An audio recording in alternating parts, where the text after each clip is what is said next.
Hello, everyone, and welcome to another episode of 100 Words or Less, the podcast. I am your ever-present host, Ray Harkins. Thank you for joining us this week. We got a special episode for you. A lot of you may be new to this show, and I appreciate that fact. So what I'm encouraging you to do is go back in the archives. I've got 148 of these things prior to this of people that, honestly, each one is special in and of itself. Like, these are people that I've very finally selected and decided to speak to, and I think are doing something compelling and interesting within the context of independent music. So anyways, last week's episode was very popular, so I want to make sure, if you're new, to welcome you in with open arms. And something that brings me great joy is when I see a person dive into the archives and then post on their social media. I can kind of see the journey where they're like, hey, this interview was awesome. And I know for the people who I interview and you tag them on whatever social media you're tagging on,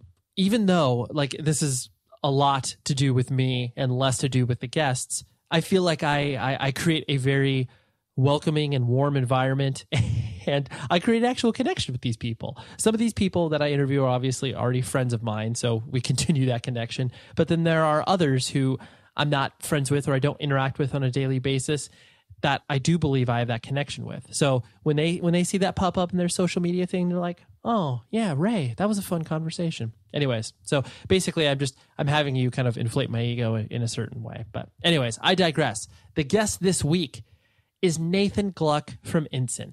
And for those of you who have been living under a rock, he has been going through a pretty tough struggle with cancer. And there's actually something very special that's happening this weekend called Nate Fest in Howell, New Jersey at Game Changer World.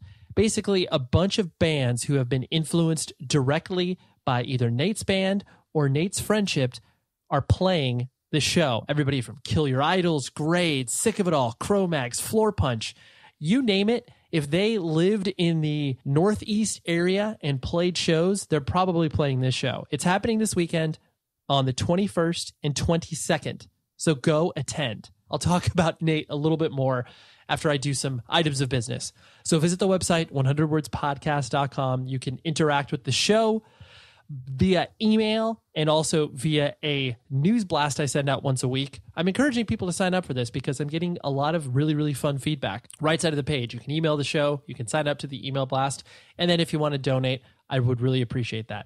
The month of April is going to be huge for donations because basically 2 months out of the year, I bug the hell out of you for donations. So I'm just preparing you. If you are a regular listener, you'll hear some pleas. So anyways, if you want to get a head start in it, go ahead and do that. And I have to plug another podcast, which I know, like, oh my gosh, wow, how original is it that someone else started a podcast? Of course, everybody has a podcast, and I understand that. But I am selfishly promoting this, but I'm also selflessly promoting it because I really do think it's a cool show. So a friend of mine, Leander, he launched a show called Band-Aids, like the Band-Aid that you put on yourself, but Band-Aids, like AIDS, like I'm aiding you, I'm helping you. He has accumulated a lot of friends in the music industry, and he's interviewing them in a very highly edited and narrative podcast that basically kind of takes you through these people's journeys, one specific goal at a time. So basically the first episode is all about where a person has started and where they are now. And it's a very interesting look at how varying people in the music industry kind of got their foot in the door and how they got started. So anyways, he interviewed me for the first season, and go check it out. It's bandaidspodcast.com. So there we go. Shameless plug and selfless plug all wrapped into one. Anyways, so Nate from Ensign. Like I said, if you are existing on the internet, you've probably seen some social media promotion about this, because basically he raised, well, not he, his neighbor, a very good friend of his, raised a lot of money for him because he was going through a really, really difficult battle and still continues to go through a battle with stomach cancer. So it was incredibly heartening to see this, because not his cancer, but the circling of the wagon, so to speak, of people who wanted to contribute to his cause. And his cause was basically like, I need to save my house. There's going to be these massive bills that are going to crush myself and my family because I can't work. His wife was out of work for a little bit. So basically, the hardcore community and the independent music community circled the wagons and donated a crap load of money, which was awesome. I saw it within the first day and was like, here's $20 towards it, man. Nate was always a great guy to me. I worked with him on a few different things in the music industry side of things. And he was just, no one says anything bad about this dude. And to see all of the outpouring of love, like you'll hear it in the interview. But anyways, I was unsure of whether or not he wanted to talk about this stuff. Like, of course he wants to talk about it with his friends and other people, but I didn't know if he wanted to go in this public of a form and promote this, not even promote the show or anything like that, but just talk about his journey, because basically it's rough stuff. So we spend a bulk of the episode discussing his battle with cancer and kind of what he goes through on sort of a daily basis. And then we also speak about his band Ensign and a lot of other great stuff. But this is a crucial episode. This gives me goosebumps because this is exactly what we're all involved in this thing for, to feel less alone. And Nate's fundraising thing and the outpouring of love that I've noticed from our community, it gives me goosebumps. It just confirms that I've made the right decision to surround myself with this weird music. So anyways, without further ado, here's my discussion with Nate, and I will talk to you after this is over.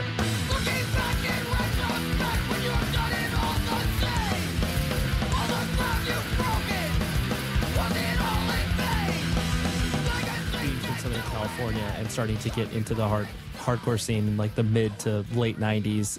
Ensign was such a force. It was one of those things where I'm sure you guys felt like, all right, cool, we're going to play the showcase. That show is going to be absolutely incredible. Yeah, it was awesome. It was a really cool time. The mindset that we had as we started touring a lot, and a lot of this came from the early tours that we did, where we got, we were really fortunate that Sick of It All for us was like big brothers. They really took us under their wing and, put us on some weekends and then started taking us out on tour and really, were showing us, hey, this is how you do it.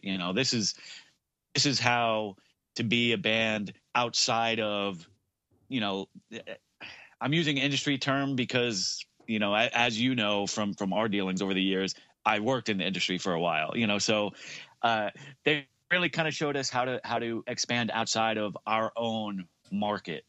And from touring with Sick of It All and touring with Good Riddance, we came up with the mindset of we wanted to go everywhere we could as often as we could. And we wanted all these kids in these scenes, whether it be Southern California or Seattle or, Houston, Texas or Lawrence, Kansas, just all these places.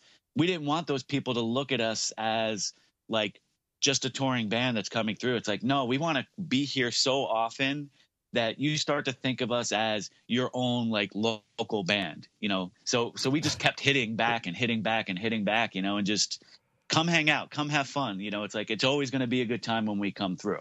Yeah, no, that's a very interesting mentality, because that's not obviously it's not easy to accomplish, especially from the context of bands of that nature, especially around the time you guys were touring. It's like that was when bands obviously didn't have the conceit or the concept that it was like, oh yeah, like we can make a quote unquote living off of this. But what you say as far as viewing the band as sort of another local band, that totally was the case in Southern California, where it was like, even though you guys were from New Jersey, you guys like on a slow year would be here like 4 times.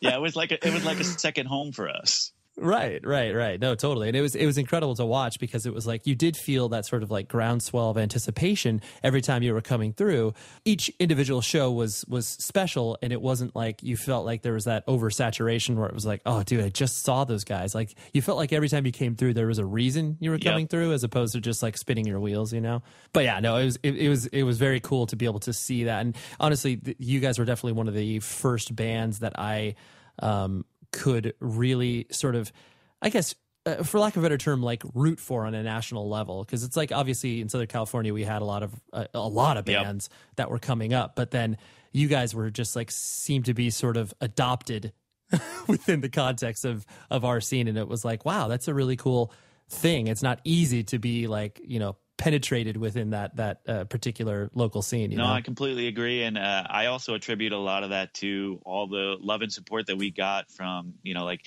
Dave Mandel and Indecision Records.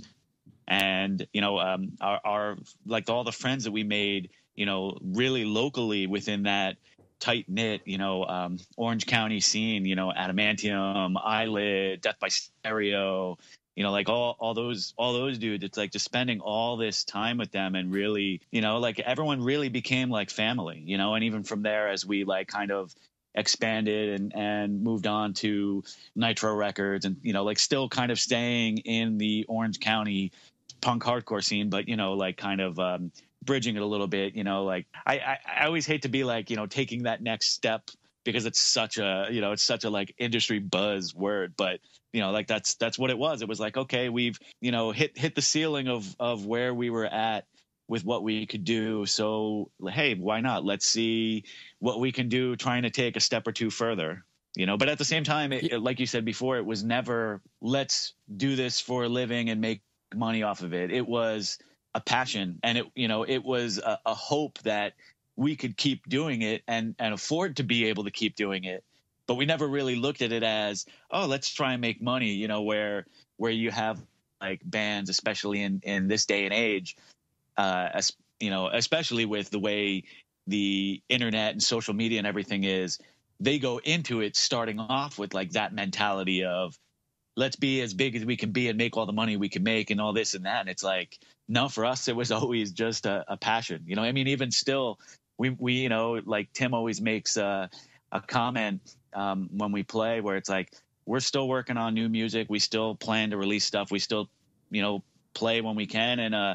And he always kind of makes the comment. He's like, we're just too dumb to die. It's like, right. that's really, that's just how we are. It's like, our mentality has just always been this: we're a punk hardcore band. We do this because we love it. It's what, it's what we eat, live, and breathe. So I don't know how to do anything else. Yeah. No, totally. It definitely it was exemplified in that fact of the earlier days when it definitely seemed like obviously you guys were just kind of putting one foot in front of the other, and things kept growing, but it was never you never felt that it was like, oh, here's a business plan that's laid forth or whatever. But usually I kind of like dive into a person's origin story, but obviously like we can address that in a little bit. But obviously you are going through a massive change in your life right now, and I wanted to kind of bring that up towards the top of the show just because that's obviously, I'm sure, all you're thinking about currently because you're absolutely in the middle of it. So can you kind of walk me through like what what's transpired as far as like the diagnosis and the cancer and everything else in regards to that? Sure. I will say though, it's not all I'm thinking about. I make a very concerted effort to not let it be the sum focus of everything, because I feel like when you do that, that's when it really becomes all you have in your life. I've dealt with cancer in my life, throughout my entire life in terms of friends and family members that have passed. Even most recently, as I lost my mother to pancreatic cancer 5 years ago. And pancreatic cancer, while no cancer is good, that's one of the ones that's one of the really bad ones. The survival rate is such a low percentage that by the time they catch it, by the time you're having symptoms, it's usually already too late for them to do more than try to make you comfortable, So I've seen it, take over people's lives. And I really try to make an effort to not let it take more from my life than what it needs to.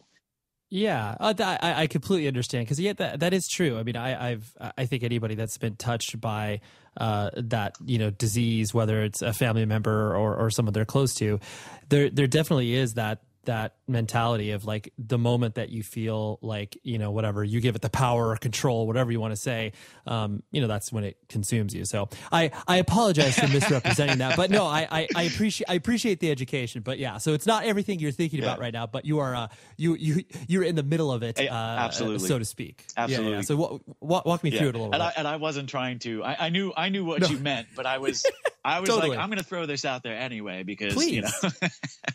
No, absolutely. I mean, I love to be challenged from that perspective, because it's like all it is an education process. Yeah. And it's like, oh yeah, true. Yeah, you're right, Nate. I'm sorry. Exactly. All right. So we'll step towards the beginning. The last few years of my life, I've put on a bunch of weight and was, really not happy about it. But being the lazy person that I am, wasn't really doing anything about it other than occasionally being like, yeah, I should really go on a diet. Right. So in May of this year, I had a not a car accident, but an accident with my car. My car caught fire, and while I was driving it, and no one got hurt. I didn't lose anything other than the vehicle. Like, I was able to salvage everything out of the vehicle, but I used that as like the catalyst for me to finally really just wake up and make some changes that were necessary in my life. One of them being, well, I no longer had a car and had to wait for the insurance claim to go through. And fortunately, I was working a job that I could walk to, not super close to my home, but close enough that, the walk was feasible, especially being somebody overweight and lazy. Right. So, I changed my diet, cut out all the crap I had been eating. I started exercising more. I was walking to and from work, and I started to feel better, and I started losing weight. And so this was a great thing. And then a couple months later, I started having digestive issues, acid reflux, indigestion, heartburn. And these were things I had never really had before. Maybe random occasion throughout my life, but I wasn't somebody that was really plagued with any of these issues. Concerned me at first. At first it more annoyed me, because I was like, hey man, I just changed all this shit in my life, and I'm doing all these healthy things. Shouldn't I be feeling better? Why am I feeling, sick instead of better? Right. So some time had gone on. I tried treating it with over-the-counter drugs, like Pepto and Tums and Prilosec. Basically I kept kind of trying each one to see what was going to work, and each one worked for a little bit, a short period of time, but didn't really, wasn't really fixing the issue. So eventually I got to the point that I realized I should go see somebody about this, because it just seems strange that I should be feeling better because of the changes in my life, and I'm not. And none of these over-the-counters are really helping it any. So, maybe it's time to go see a doctor. The downside was so the doctor you go see is a gastroenterologist. That's the person that really, goes and examines all your intestines and your stomach and your esophagus, all the stuff that makes it, possible for you to eat and digest and do this stuff. I went to see a doctor. She scheduled a few exams. However, right at that same time, my wife lost her job, and I was under her benefits. We were on a family plan under her job because she had really good benefits. So I was able to start some of the tests, but we hadn't gotten to the upper endoscopy, which is where they stick the tube with the camera down your throat to actually look and see what's going on inside. That was the big one, and unfortunately I wasn't able to do that because we lost insurance. We, looking at trying to keep the insurance going through Cobra, which is, what they offer when you leave a job. It was just too expensive. It was more money than we could afford to pay each month, on top of the bills that we were already having some issues with, and the fact that now she was unemployed. So I had to put it on hold, and kind of just kept self-treating it with over-the-counter medicines until I started a new job in November. When I started the new job in November, they offered health insurance right away. So, first thing I did was find a new doctor in network and went to go see him and see what was going on. So same thing, went, gave all the information I had before. We started doing all the testing. And when we did the upper endoscopy, that was when the doctor actually found cancer growth in my esophagus and my stomach. He didn't really have much of a bedside manner. So I'm sitting in this recovery room, coming out of the anesthesia that they give you, because they don't put you out they do what's called twilight anesthesia. So basically, you feel like you're asleep, but you're actually awake. So I'm still kind of, like groggy and coming out of it. And my wife and I are sitting there, and this doctor literally just comes walking in the room, and he's like, "It's bad. We found cancer." And that was pretty much it. And it's just like, you're like, oh, yeah, okay. However, because of the type of person I am and the attitude that I have, just in general, the way that I am, he says this, and instead of freaking out about it or losing it and bursting into tears or getting angry or whatever, I literally was just like, okay, what's next? What's the next step? Because part of it for me was, while I was having all these digestive issues, before finding out that, okay, this is what's causing it, I knew that if I was really stressed at work or stressed about, bills or things going on at home, or, got overexcited about something, not like, like a happy overexcited, it's like if I got too worked up, like anything that caused too much emotional change would make the acids in my stomach kind of kick around, and it made me feel like garbage. So I had been spending a lot of time doing everything I could to remain very calm, very even keeled, very kind of zen, and realized just needed to keep continuing that rolling over with me. So like literally I was just like, okay, what's next? And Sure. From there, like the doctor said, well, don't know yet if it's benign or malignant. We took the biopsies, we sent them out. We've now got to wait for the biopsies to come in. However, one thing that he said that was slightly alarming was, normally I set up a follow-up visit for like a week later, but given what I saw and what's going on, he's like, I want to see you 2 days from now. So it was a little like, okay, that doesn't sound good. Yeah, that sounds quick. That's not average. Yeah. So, so I went and saw him.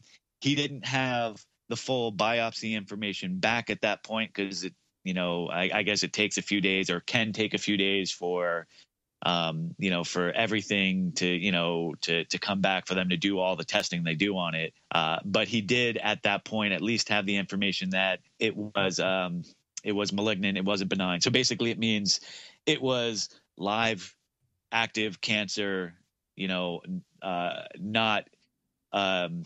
just a growth that isn't doing anything and just needs to be removed. Like, it was, hey, you have cancer and you need to now find an oncologist and start, figuring out the treatment from that point. That was the next step. Yeah. And that's, I mean, of course that's scary news to have from anybody. It's like anytime someone tells you, hey, we found a cancer growth, you're always going to have your fingers crossed that it comes back as benign. And, all you need to do is just have it removed and, continue on with your life. Like no one wants to hear like, hey, no, you actually have cancer and now you need to figure everything out and treat it.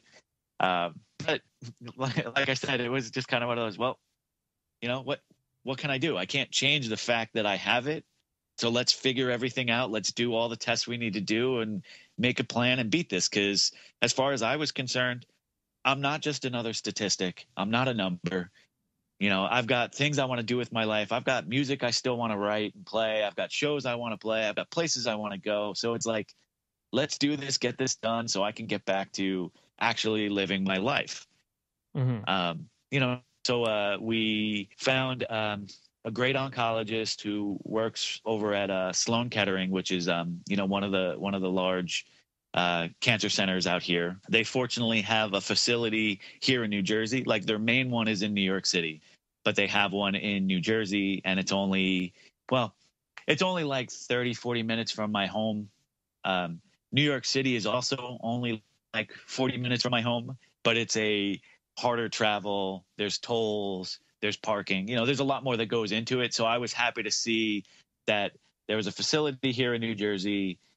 It has a great reputation. The oncologist we were able to find that works there, she is a specialist in this field, in this exact kind of cancer that I have, has an amazing track record. It was just kind of one of those, like, everything was kind of just falling into place where it's like, this all makes sense.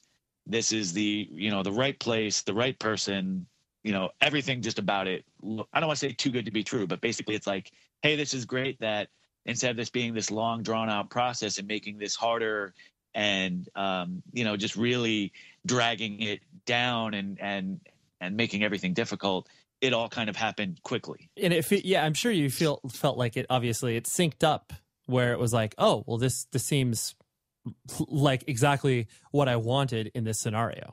Yeah, exactly. It all kind of fell into place quickly and, in a good way. The whole thing was really quick. I don't know how it is for obviously every person that is diagnosed with cancer and what happens for them with their treatment and or finding out like all the information. But it was literally December 8th was when I had the endoscopy and the doctor came and said, hey, we found cancer. And then January 8th was the last visit with the oncologist where I had completed every exam, every test, everything they wanted to do. And we were able to sit down and discuss the entire picture. Here's everything. Here's what you have. Here's what stage it is. Here's what we need to do for treatment, like everything. So it was literally a month from diagnosis to full information and hitting the ground running. And it was like, I felt like that was really fast, like I said, I remember my mom going through everything. I just don't remember what the time frame was, like how quick all that happened. But to me, it just felt like, wow, this is really quick, like 1 month to do everything and really soak it in and understand it. And, trying to do that like that quick is, it's overwhelming. But like I said, at the same time, I'm just kind of like, I can't change it, so we're going to do whatever it is that we need to do. Sure. Well, and I'm sure in some respects, too, it's like when things become prolonged, that's when you obviously have more time to be, reflective, dwell on it. Yeah. You can let the fear consume you. You can let these things, everybody's mind, no matter how, calm they try to be or whatever their temperament is, when you do leave it alone and it's quiet, that's exactly when your mind will take you to the worst places possible where you're just like, no, like stop, shut up. Don't say that, So I'm sure in some respects, even though you were kind of numb going through the process in some respects, I'm sure like you said, it was ultimately a positive thing that it happened so quickly. Yeah. And the scary part on it was when I had to sit down with the doctor on January 8th, like one of the things that she said, there were a few things that she said that were really key, both positive and negative, but just, really important focal points that she said. One of them was the cancer is in my esophagus and stomach. However, specifically, I don't have stomach cancer. She made that point to me and really drove it home to make sure I understood that, because when you look at the statistics for stomach cancer proper, they're really bad. It's really low. It's a really tough cancer that a lot of people don't come through. At the same time, she was like, the negative was, like with this cancer, normally the counts for it are like 50 to 60. And it's an aggressive cancer. She told me that my counts, my numbers for it were 90. So she's like, it's an aggressive cancer and yours is way more aggressive, So it was like, hey, today's Thursday, January 8th. Tomorrow you're going to the hospital for them to put in what's called a PICC line. It's a catheter line that goes into my right bicep, travels up to my shoulder and across over to the second largest valve of my heart. Basically, this is an IV line that is in my arm 24/7. Like the entire time during this treatment, it is staying in. So basically, it's a way for them to hook up to give me the IV that's safer, as well as, saves time, so to speak. It means every time I go for treatment, I don't have to have them put in a new IV, which is difficult for a lot of cancer patients, because what happens is when they use the veins in your arms, like the smaller veins that travel down towards your wrists and your forearms and stuff, those veins are smaller and weaker. So when they pump these chemo meds through them, a lot of cancer patients have issues where the veins start to collapse. They get worn down from this medicine going through, and it thins them out, and eventually they sort of close up, and you have to use a different vein. And so it adds a lot of like stress to it. So fortunately for me, with this treatment, this IV line is in all the time. It took a little getting used to, but the positive end of it is every time I go, well, I can get into that more specifically, but almost every time I go, they just use this for everything. So I'm not constantly getting stuck with a needle, which is nice because despite all the tattoos, I hate needles. Yeah, especially in the context of what it is you're doing right now. I wanted to shift away for a second for the because without using any hyperbole or any cliches in regards to the fundraising campaign that was launched for you by your neighbor, correct? Yes, it's actually the wife of the original Ensign drummer Chris Frost, who also played in Nora. He and I currently play in a band called Man Alive. He's one of my oldest friends. I mean, I've known him now for almost 25 years, I think. And they literally live 3 houses away, so right. They're actually like him and his wife. They're the reason that we bought the house here. It was one of the times we were coming to visit them that we wound up parking in front of it. It was right before I got married, and the house was for sale, and it was like everything just kind of fell into place with that one, and it's like, right. You're like, yeah, we'll take it. Yeah. I spent a lot of time over there, Man Alive practices at their house, so I literally just grabbed my guitar and walked 3 houses down for band practice. It's extremely convenient. Very convenient. But yeah, it was his wife that set up the GoFundMe. Right. Because it's one of those things where it's like this day and age, obviously the way that the, internet and social media can spread a message and spread, the fundraising thing, like there's obviously a stigma that's attached to it, especially when you're looking for, in the context of bands, and sometimes people use those, fundraising campaigns for, honestly, like trite issues where it's like, oh my gosh, I had a flat tire in my car. Like, clearly no one was throwing stones at the campaign that was launched for you. I specifically wanted to address the fact that it was like I said, without trying to,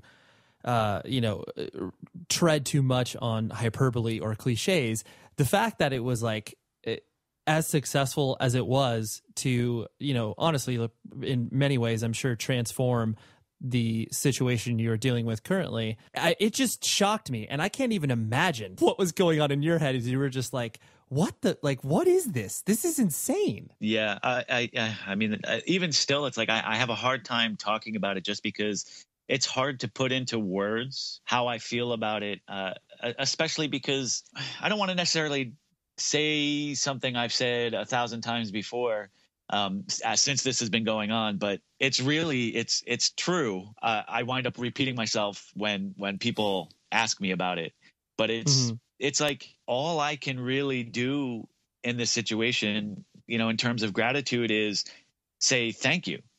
But it sounds so like empty and hollow. Like thank you just doesn't sound like the words you want to use for something of this magnitude, because man, you go to Starbucks and the guy gives you your coffee and your change and you say thank you, like, yeah, exactly. Like it seems like so, I don't know, just trite. And it's like, no, I wish I could put into words or be able to take this feeling inside and be able to just share that with people. But it's, it's a feeling, like you can't see it. I'm sure it's obviously when people, have expressed to you that like Ensign was such a formative band or was so meaningful to them. It's like, you don't know what to do with that because obviously it's so one-sided, which is exactly the same thing as this is. Like you didn't ask to be put in the situation you're in, but you're in it, you're in the middle of it. And then all of a sudden this thing happens that you're just like, okay. But I think that the one thing that I found so, I guess, engaging and interesting for me, because like, honestly, it was like,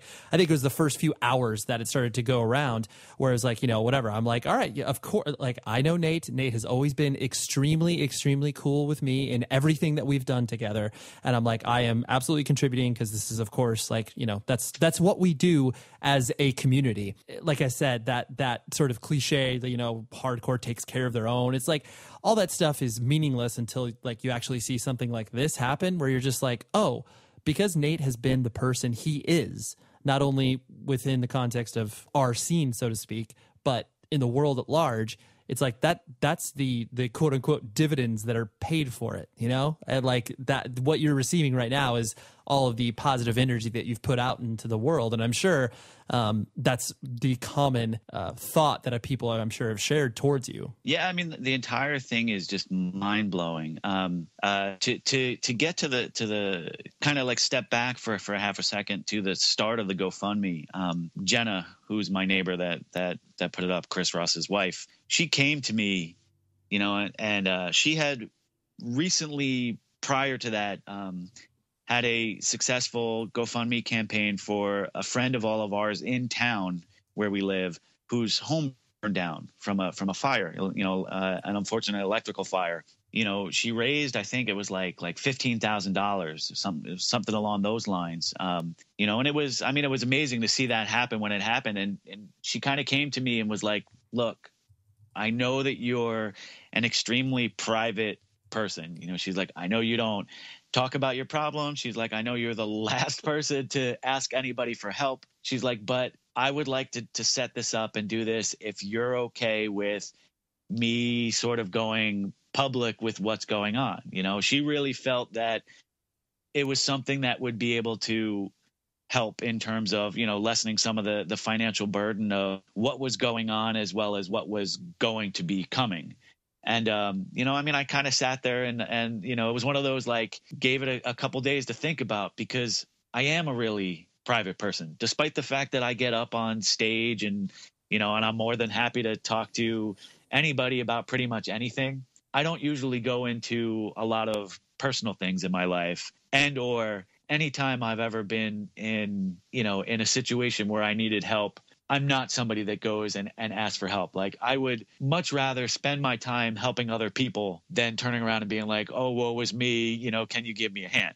Like, that's right. Just, I attribute it to how I was raised and just in general, like what I've seen in my life and how I've lived it and everything. And so it was difficult for me to kind of swallow my pride and be like, all right, this makes sense. So, okay, if you want to do this, then you have my blessing. It was something I really had to kind of think about because, like I said, like, I don't want to be, just another person out there being like, hey, I need help. Somebody help me. Internet panhandler, even though it's like anybody with any shred of dignity or soul would look at this thing and be like, that's real, as opposed to like, yeah, like, my whatever, my car ran into a tree because I fell asleep at the wheel and help me out. And it's like, well, that's a little different story than what you're going through. Yeah, exactly. And that was part of what I thought about with it before, like coming to the realization of, all right,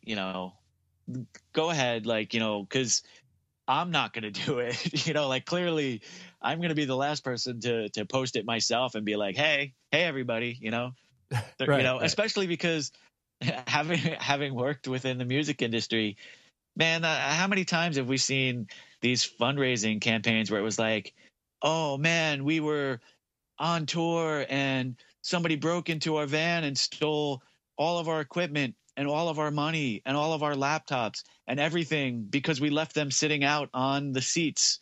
On the front seat. It's exactly. Just like, I'm like, have you never left home before? Like, I'm not saying I don't feel bad when that happens, because I do. Of course. I feel bad anytime anything like that happens, because that sucks. But almost every time you see it, it's like you haven't learned from the 1,000 other times that this has happened, that if you leave all of your important items in your vehicle out in plain view, somebody's probably going to come along and take them.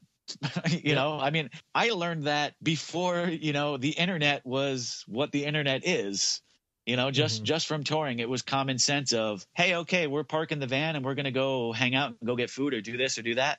I'm putting all my personal stuff in my backpack and I'm bringing my backpack with me. And yeah, it's going to suck walking around whatever city and whatever state or country we're in for the next like 5 hours, better than the alternative of coming back and saying, oh shit, the window's broken and all my stuff is gone.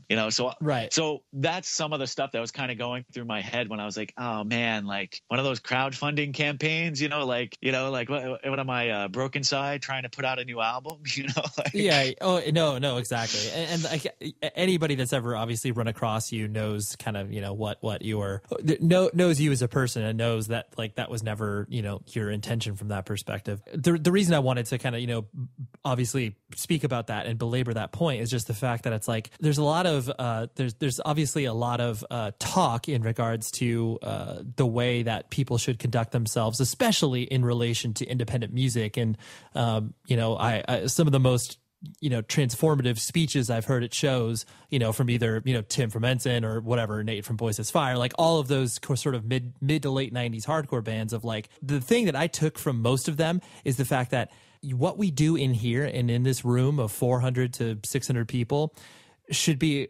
awesome and engaging enough for you to take this like into the real world. Like, you need to be, positive and nice and have all these values that you learned within the context of this scene and be able to apply it to your coworker who has no context for this. And it's like, I see what has happened with you as like a complete and direct correlation of that, because it is just one of those things where it's just like, oh yeah, like this is a person who's dedicated their lives to, this completely fruitless endeavor from a financial perspective of playing in bands. And then now it's like, oh yeah, like when the rubber hits the road and this person is, kind of backed into a financial corner, it's like, well, yeah, like everybody will chip in and feel like they are a part of something greater than just themselves, Yeah, I mean, it was really phenomenal. Like from that, like that month from when I was first diagnosed to when treatment was starting, as well as like the GoFundMe launched, and then like a couple days later was when I started treatment. That month, I spent a lot of time thinking about what was going on, thinking about the fact that I had cancer, taking stock of my life, I mean, being, introspective and retrospective for that matter. But the entire time I hadn't had that like breakdown moment, where it was like, despite the fact of being, alone with my thoughts quite a lot, it never really broke me, and that was one of the things, like the once or twice that I felt it start to like well up, because despite playing in aggressive hardcore bands, I am actually a sappy, emotional, like hopeless romantic. Like I've always been that way. I'm like the emo tough guy or something. Of course, right.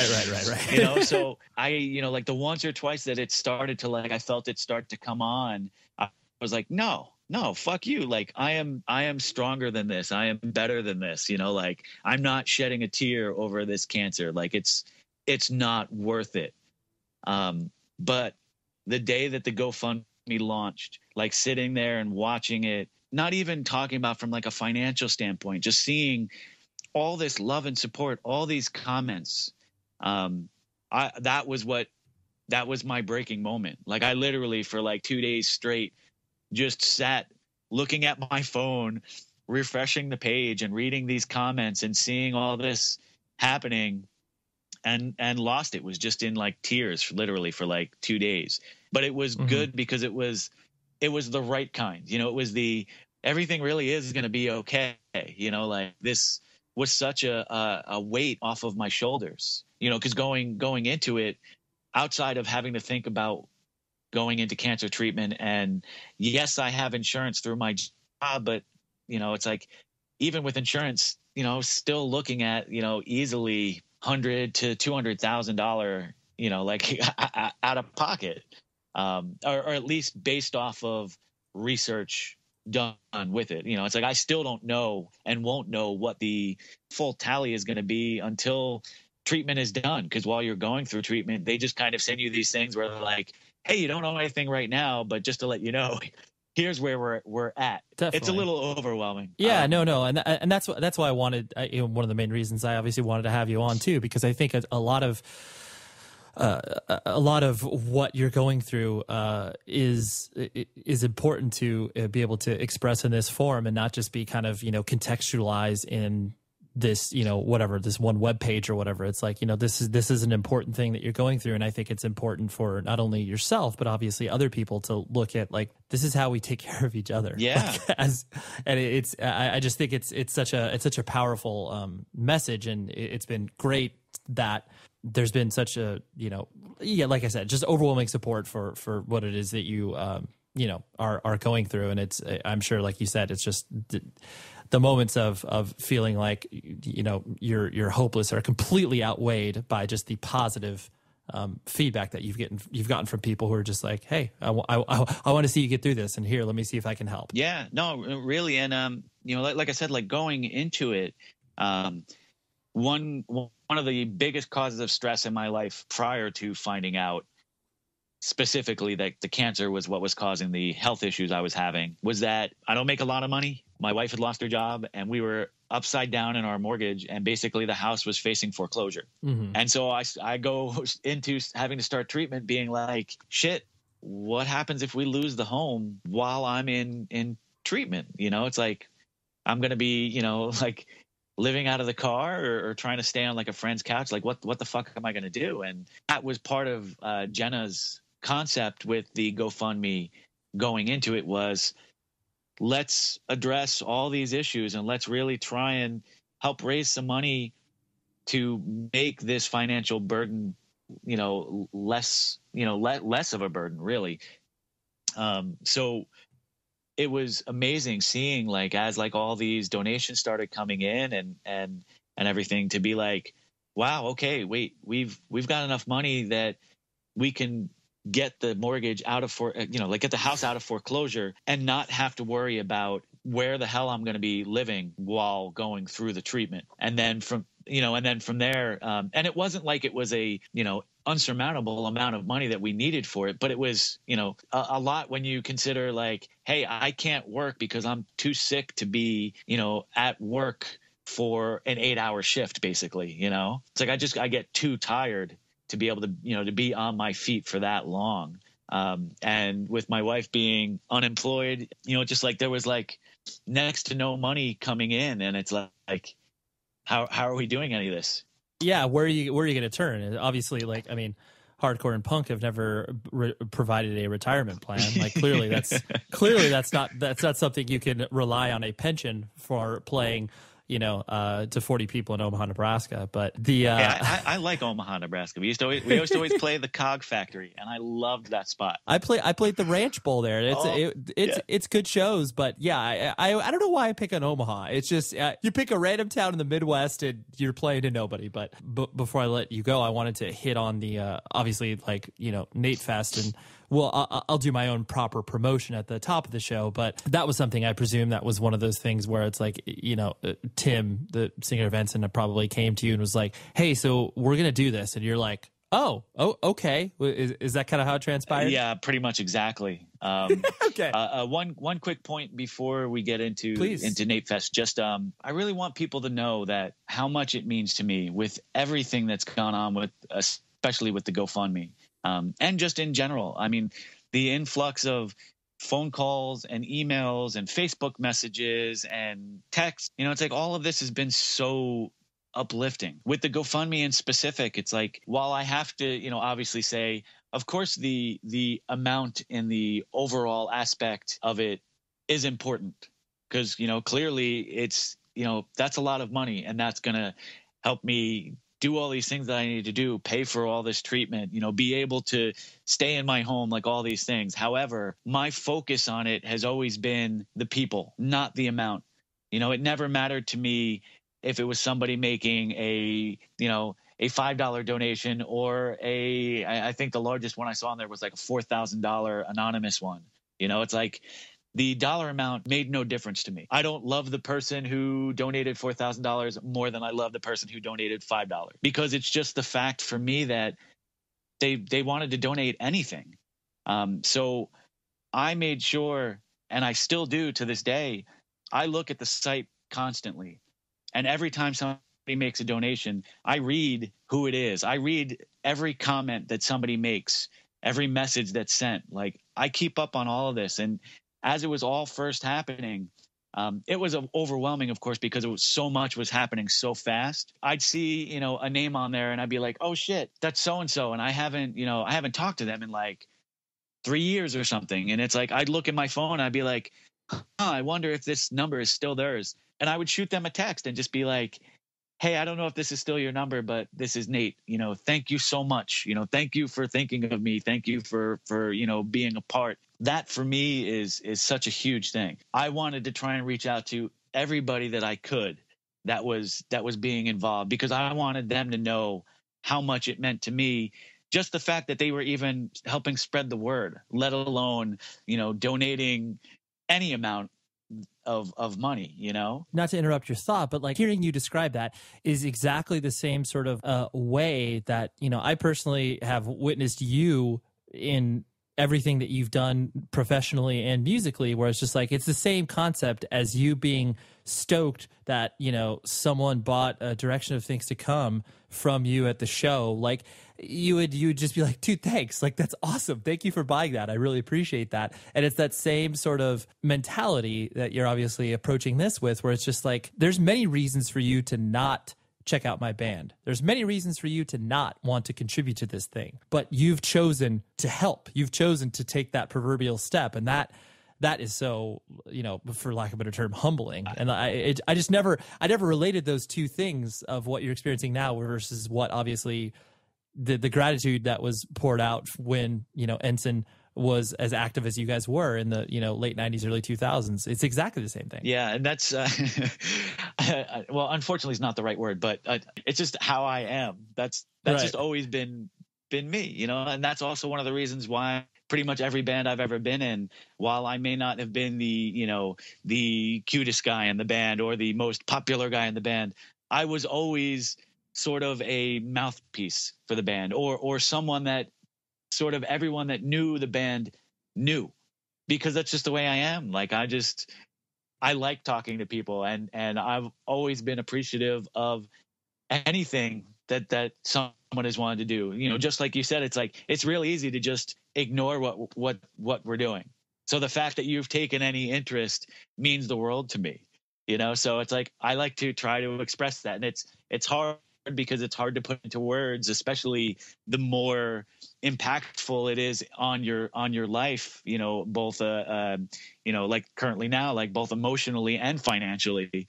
It gets harder to put it into words because it's taken on, so much more like a magnitude at this point. But one of the things that I've said to people with everything is, with all this love and support, both in terms of financially and like I said, with messages and text and phone calls and comments and emails, like all of that, it's like, how can I not go into every day with a smile on my face and the most positive attitude?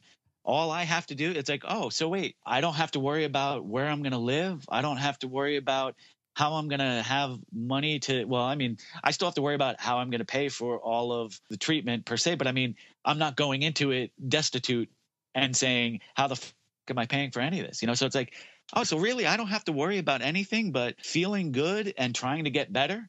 I can do that.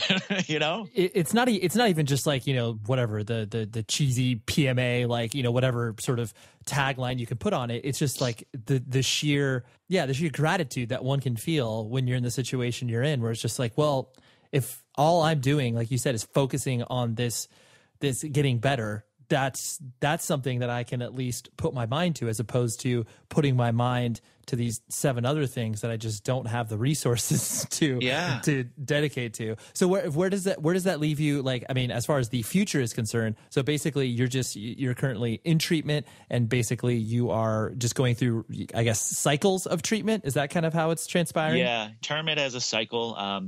So technically what I'm going through, it's a 3-week cycle. The first week is 5 days of 24-hour continuous IV chemo.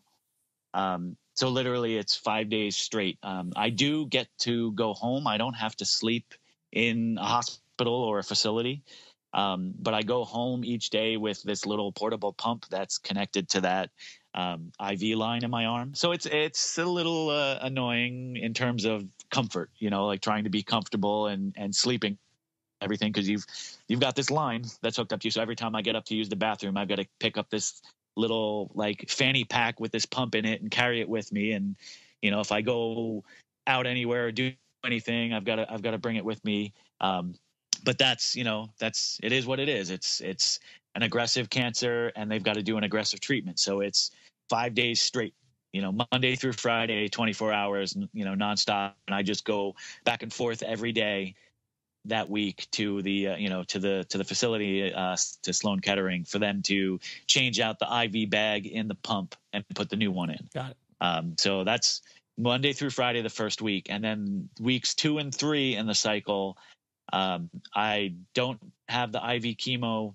I just go twice a week, Monday and Friday. I go to the facility for them to do lab work, take blood, check my blood pressure, just all of that stuff, like check and make sure I'm still looking and feeling healthy, and that things are doing what they need to do. So that's what makes up a cycle. Got it. And then the doctor thinks that I should only need 6 cycles. So basically, we're kind of looking at come May, June, if all goes as intended, and and so far so good. It seems like it is. Come May, June, I should be in remission and be considered cancer-free and sort of be able to go back to my normal life. Obviously there'll be a transition period, sure. And follow-up treatments. And then it goes, I think, it's like you go every couple months to then every 6 months, and then every year, while they try to make sure that it remains in remission. Because if it comes back, you obviously need to catch it sooner than later. But so far, everything seems really positive, and it seems like everything is working, which is a great thing. I mean, that's really obviously inspiring news, and that's great to hear that there's ultimately, it's like anytime you feel like you're in a situation that is out of control, anything that you can kind of control, whether it's like your mental approach to the situation, or if it's just something as small as like, all right, I've got a plan, like that makes you feel so infinitely better than just being like, oh, whatever's happening today, I don't know. Like, exactly. And when the treatment first started, because I didn't know what was going on with it, and prior to treatment starting, I had been feeling so sick, and was on I was in a lot of discomfort, and I was on pain medication that the gastro doctor had given me, and so it made me kind of hazy. So I spent a lot of time in bed, and I wasn't really doing a lot. And that first week of chemo, I was didn't know what to expect. So same kind of thing. I was just kind of hazy and out of it and in bed, and it's like after I got through that first week, and I felt all right as it went into the following weeks 2 and 3 in the cycle, where it was just going back and forth for blood work and labs. I started to realize, okay, you know what, I can do this. I don't need to be in bed all the time. So I push myself. I don't push myself too much, because I can't afford to overdo it. I can't afford to push myself to the point that I'm too weak to do something, or that I get sick, because even just catching a cold could totally wipe me out. Like, it could easily turn to pneumonia. Hey, he survived cancer, but he died of pneumonia. It's like, right. It's crazy, because once they start giving you these chemo drugs, it wipes out your immune system. So, technically I am immunocompromised. Yeah. The slightest of things, I'm sure, could completely ruin your system. Right after the first round, I wound up catching a cold, and it was one of those like, oh shit, like what's going to happen? And fortunately, the doctors were checking everything out, and my system was still strong enough that they were like, we're not going to give you anything. We're just going to keep monitoring it. But your system is strong enough that you can fight this. Normally, I prior to all of this, I had a really good immune system. I very rarely got sick. And when I got a cold, for example, I'd have it for like a day, maybe 2 days tops. I wasn't really somebody that normally got sick for an extended period of time. So it was a little strange this time, where I had this cold, and I literally had it for, it was technically a virus, and it was a respiratory virus. And literally, it took me 10 days to kick it. Sure. So it was a little strange for me on that, because I'm like, really? Yeah, You know, like normally it's like 2 days tops. I'm like, come yeah, on. you're like, come on, what are you, a weenie? Like, come on, dude, you could do Yeah. this.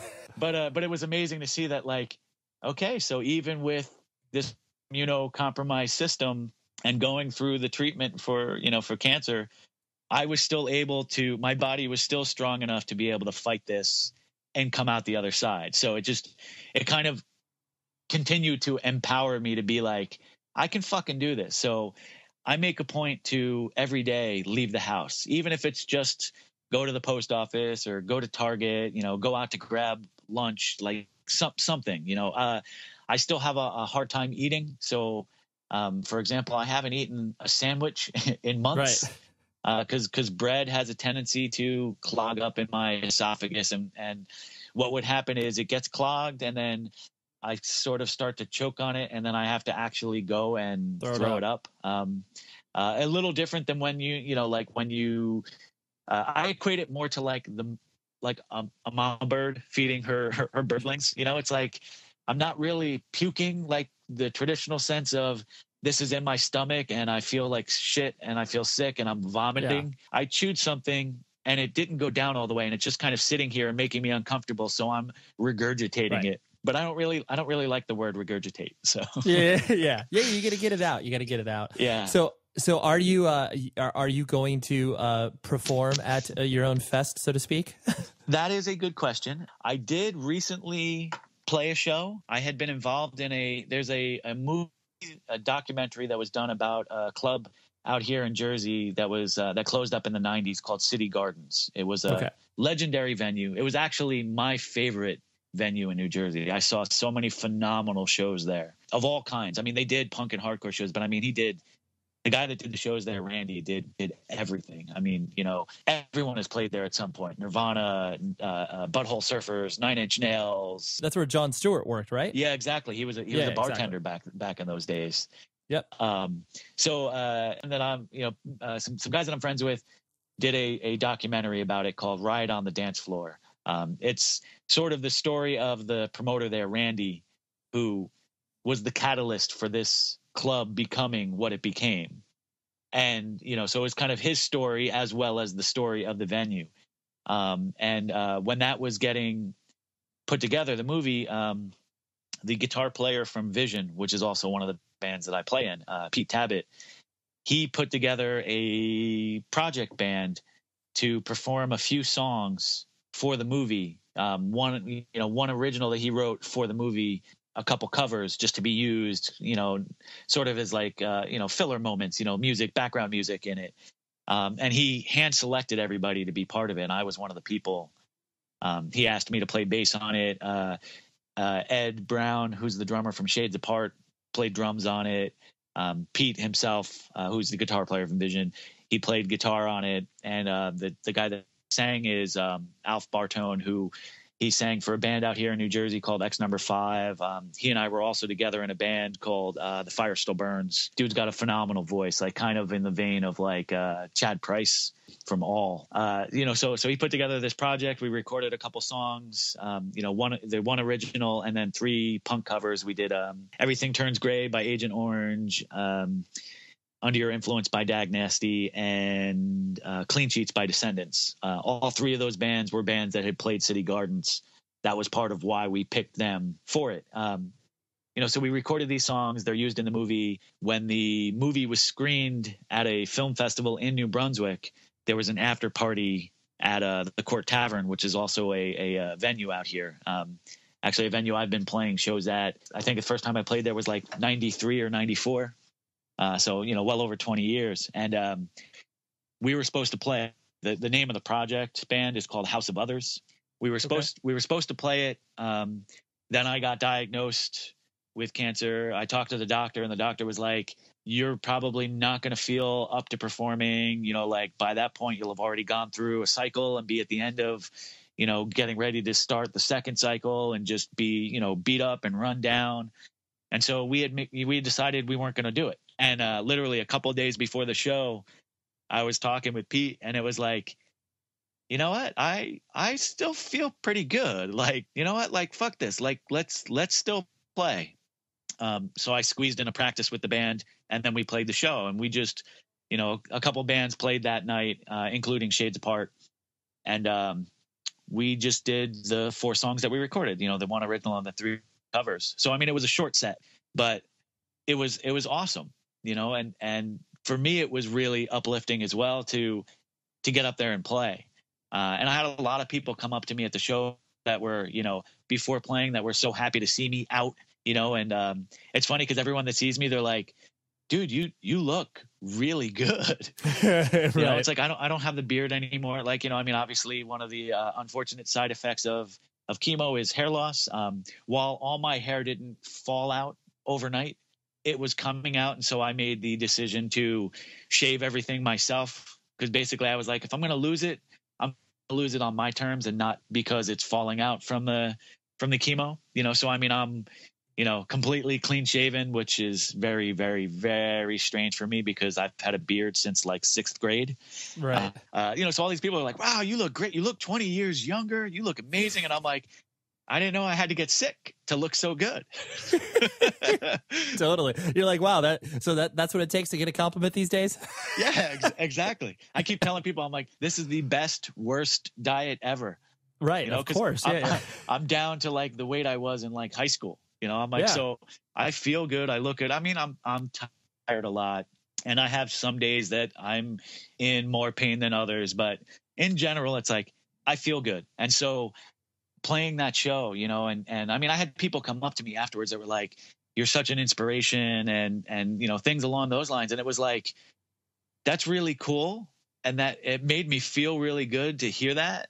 But at the same time, I'm like, I don't know what else to do. So this is just me being me. If I can be on that stage, damn sure I'm going to be on that stage. Yeah. Because that's what I love. Right. Like, Yeah. You don't want that to prevent you. It's like, well, yeah, you'll take it day by day. And then once it leads up to it, you'll be able to make that appropriate decision then. Exactly. So that's been kind of the thought going into Nate Fest coming up.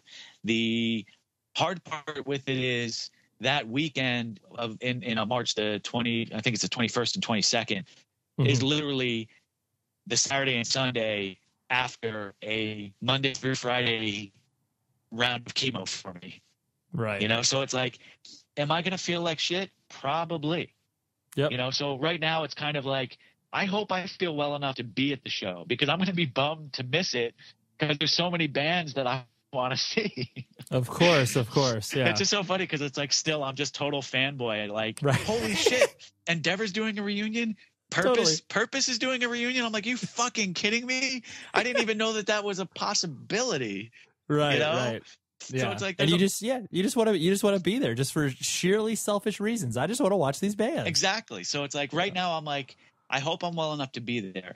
And I know that already plans for it to be videoed and or possibly like streamed and everything. So that way I don't know the full extent of what they're doing with that, because really, yes, it's called Nate Fest, but beyond that, it doesn't really have a lot to like. I'm not involved in setting it up. I'm not involved in what they're doing with it other than, at first, like Tim hit me up and was like, are there any bands in specific that you really want, that you really want us to reach out to? It was like, we already have a list of bands that we think should be involved, but they wanted to make sure if there were any that I had that they hadn't thought of, because while I love Tim and it was Tim and Dan and Clay who really were like the 3 main people doing it. Tim, the singer from Ensign, Dan, who is the guitar player for Ensign. He's been playing with us for a number of years now.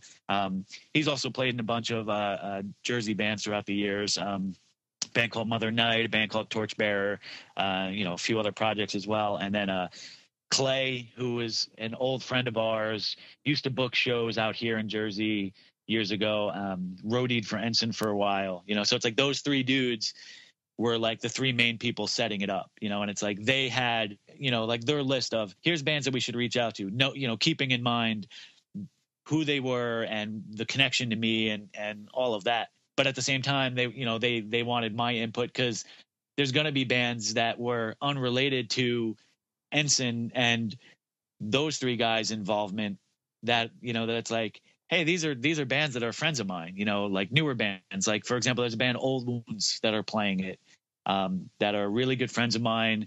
That band Man Alive that I play in with Chris Ross, we've played with them a bunch. They actually did a benefit shirt that they're selling, and donating all the proceeds to me, where they took my beard and glasses from a photo that a buddy of mine took, and they put it on their logo. So it's like their logo on the front with my huge beard before I cut it, and glasses, and then on the back it says Gluck Cancer, and it's Nice.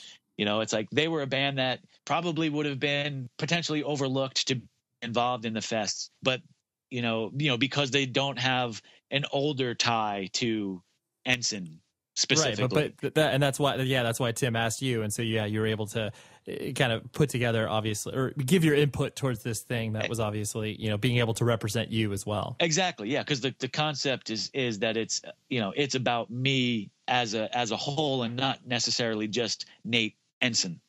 Yeah, totally. So I'm hoping to be there, and then kind of one step further, it's like, if I'm able to be there and I feel well enough, I would like to play a couple songs. I know I won't have enough energy to play a full set, because I already don't have enough energy to play a full set. But I'm hoping that I can get up there too, because like I said, I mean, this is what I know. This is what I love. Like, I started playing in bands in 1989, and have dedicated myself to punk and hardcore and metal, like the underground scene since, like it's been my life. And it's like, that's all I know how to do. Like, just this is me. This is me at my core. So if I can be up there playing my bass or playing my guitar with the band, then it's like, I'm sure as shit going to do it, because I derive so much enjoyment out of it, out of making music, and being able to reach people and touch people that way, that it's like, if I'm physically able, even if it's just one song, I am going to do it, Yeah. No, dude, for sure. And I hope that is the case. But Nate, I really, really appreciate you coming on here today, and obviously hanging out and talking about everything that you're going through, because I think it's just it puts everything more in context, and I think it'll be a great piece for people to listen to, and obviously see that you're here for the long haul, my friend.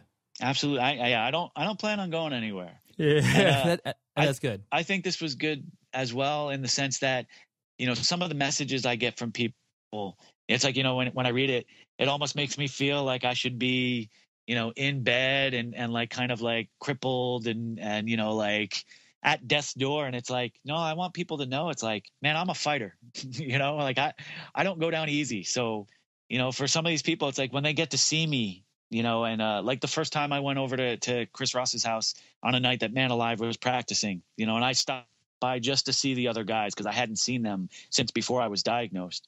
For them, like, getting to actually see me and see, like, okay, yeah, sometimes I look a little more pale than usual, or maybe a little more jaundiced, because I'm just really, rough around the edges. But in general, it's like, I look pretty good, like I look all right. And, people getting to talk to me, it's like getting to hear my voice. It's like, it helps paint a better picture. It's like, yeah, I'm not just bedridden.